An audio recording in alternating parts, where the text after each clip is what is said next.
Well, what's happening in Washington can be difficult for adults to understand, but even more complicated for students to comprehend.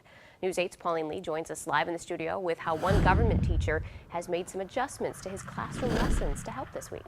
Well, the last government shutdown was in 1995. That was also right around the time current high school seniors were born. So they have really never experienced a shutdown before. And what better way to learn how a government works than when it's not working?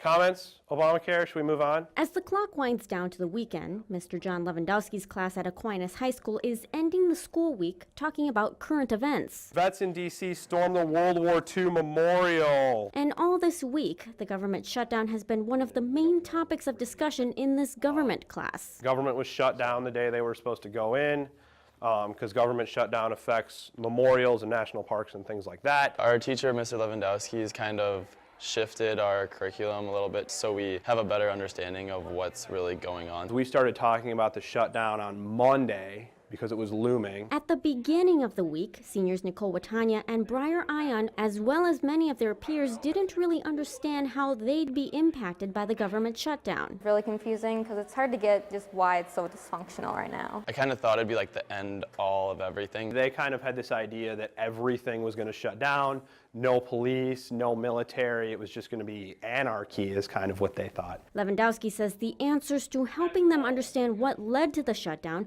aren't found in the pages of a book, but rather by letting them ask questions. Briar, you give them a little bit of information and you kind of let them tease out all of the threads. It's a great teaching moment. It's a great what's happening right now instead of just paging through the Constitution and saying this is how a budget happens. He's been just teaching us the different branches of government and what they're doing to help kind of get through it. People have really strong opinions on it and no one wants to back down or compromise with it. While they may still not have all the answers, Lewandowski says the students have a better idea of how the political process works. They're getting a better sense that it's less severe than they originally had thought, but still a really big deal.